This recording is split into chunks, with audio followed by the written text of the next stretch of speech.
Hello, Citizen Corps of Delaware County. My name is Jack Szychtel, and I've been asked to put together a video for safety reasons about falling properly.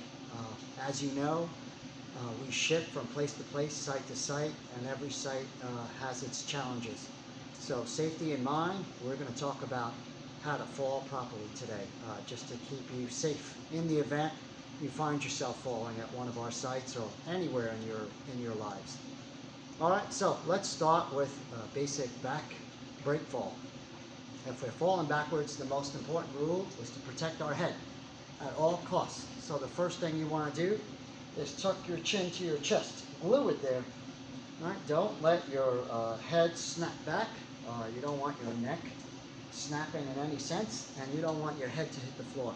So two reasons. You don't want your head to hit the floor, and you don't want your neck to snap, getting that whiplash effect.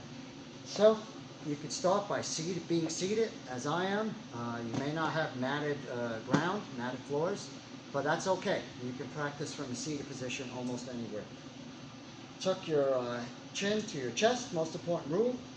We're going to lay down flat, but not completely flat. Our shoulder's going to be high off the floor, our chin tucked to our chest, head up high, and our hands are going to do the absorbing, right? These are natural shock absorbers, so we want to use our hands and our butt, the most cushiony parts of our bodies.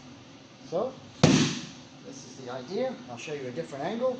You want your arms about 45 degrees away from your body, not 90 because it puts too much strain on your shoulder, and not close to your body where your wrist does all the absorbing. So about 45 degrees, chin tucked, shoulders stay high. I don't know if you can see that, so I'll move over.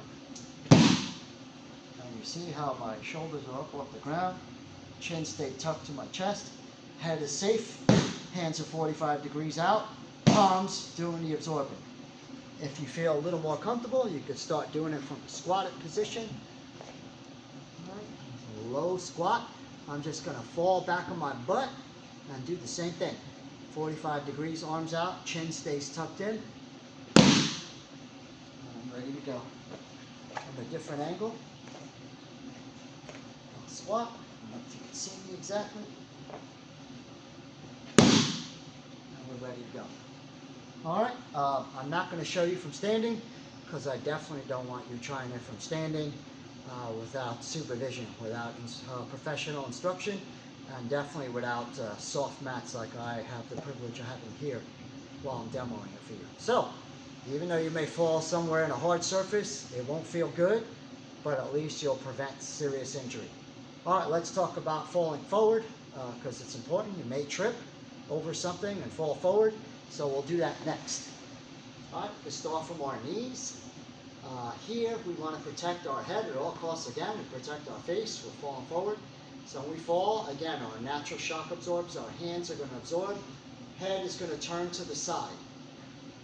Right? Arms are about right under your shoulders, maybe a little bit wider spine, kind of like you're doing a push-up or a plank.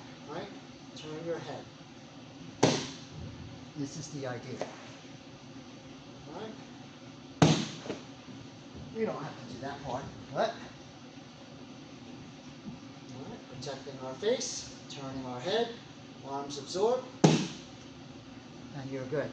So your face doesn't plow and hit the ground, but your hands will do the absorbing, and then if you collapse a little bit afterwards, it's a graceful fall. You're not slamming your face into the ground. All right, one more view. Maybe we'll do it from sort of a squat position. All right, we're here. We're kind of going to fall forward into a high plank, and then release. You can collapse after that.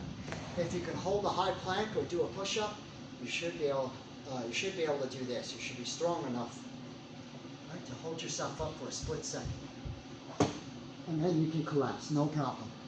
All right, it's a lot more graceful. A little bit of a harder fall forward.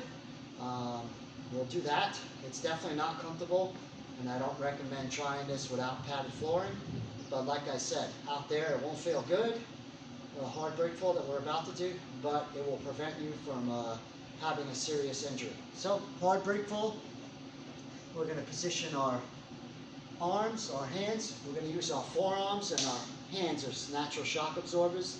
We're going to form a diamond right underneath our face and our chest. And we don't have time to turn our head here because we're falling pretty hard, pretty fast. But let your shock absorbers work for you. It still doesn't feel pleasant, but you will avoid serious injury. So here we go. Start from the squatted position. I'm going to lunge forward, and I'm going to smack the ground hard with my forearms and my hands together in a diamond shape. All right, if you're strong enough to do a low plank, then you can easily absorb the shock here and protect yourself.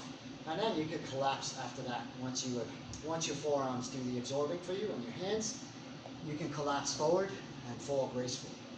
So, one more time.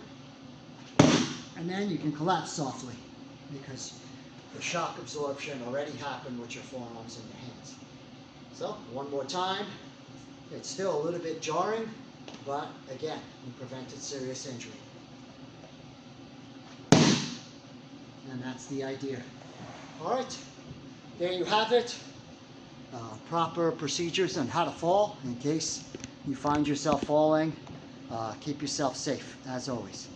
All right, hope to see you all on the site somewhere, out in the field. Be well, be safe. Take care.